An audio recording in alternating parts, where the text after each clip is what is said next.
Hi అండి. ఎందుకండి ఈవేళ మేము చికెన్ కూర చేసుకోవాలనుకుంటున్నాం. ఇదిగోండి అల్లం ముక్కలు, పచ్చిమిరపకాయలు, ఎల్లుల్లిపాయలు మిక్సీ పడతానండి. ఇగో కోసి పెట్టుకున్న టమాటాలు మిక్సీ పడతాను, ఉల్లిపాయలు కూడా మిక్సీ పడతాను, కరివేపాకు, కారం, జీలకర్ర, ధనియాల పొడి, గరం మసాలా పొడి, ఉప్పు, పసుపు. ఇదిగోండి చికెన్. ఇప్పుడు ఇందులో కారం, ధనియాల పొడి, జీలకర్ర పొడి, గరం మసాలా పొడి, పసుపు, ఉప్పు అన్నీ కలిపేస్తున్నాను. ఇప్పుడు ఒక చెక్క నిమ్మ చెక్క రసం పిండుతున్నాము. ఇప్పుడు కరివేపాకు రొబ్బలు వేస్తున్నాము. తర్వాత అల్లం వెల్లుల్లి పేస్టు, పచ్చిమిరపకాయలు కచ్చపచ్చ దంచుకున్నా వేసేస్తున్నాము. తర్వాత ఉల్లి టమాటో పేస్ట్ వేస్తున్నాము. ఇప్పుడు కూరకు సరిపడా ఆయిల్ వేస్తున్నాను.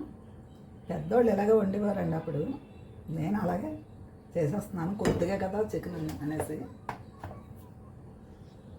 ఇదిగోండి ఇప్పుడు ఇవన్నీ ఇలా కలిపి పెట్టేసుకున్నాం కదండి మసాలాలతో కట్టని. ఒకసేపు ఇవన్నీ పట్టేలాగా ముక్కకి కొద్దిసేపు ఉంచుతాను. ఎందుకండి ఇది వేసిన మసాలాలు, కారం, ఉప్పు అన్నీ పట్టేసాయి కదండి. ఇప్పుడు స్టవ్ గురించి పొయ్యి మీద పెట్టేశాను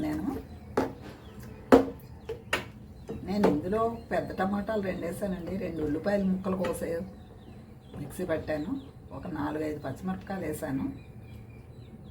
కొద్దిగా జీలకర్ర, ధనియాల పొడి, అవి స్పూను, కారం 1 స్పూను, ఉప్పు సరిపడా వేసానండి. ఇదిగోండి మొత్తం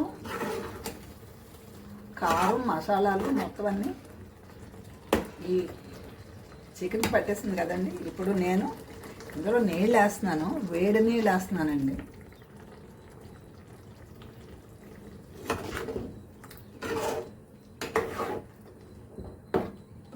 ఇందులో నేను ఒక చెక్క నిమ్మబద్దం కూడా పిండాను. ఇది చాలా బాగుంటుందండి ఈ చేసే విధానం. ఇలా చేస్తే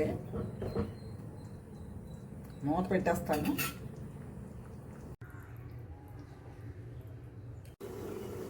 ఇంకండి చికెన్ కూర ఉడికిపోయింది.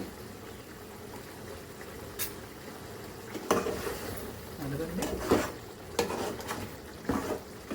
టేస్ట్కి టేస్ట్ ఉంటుందండి, గ్రేవీకి గ్రేవీ అవుతుంది. మనం ఈ విధంగా ఇలా వండుకుంటే ఉడికిపోయిందండి. మంచి స్మెల్ కూడా వస్తుంది. మీకు నచ్చితే లైక్ కొట్టండి, సబ్స్క్రైబ్ చేసుకోండి.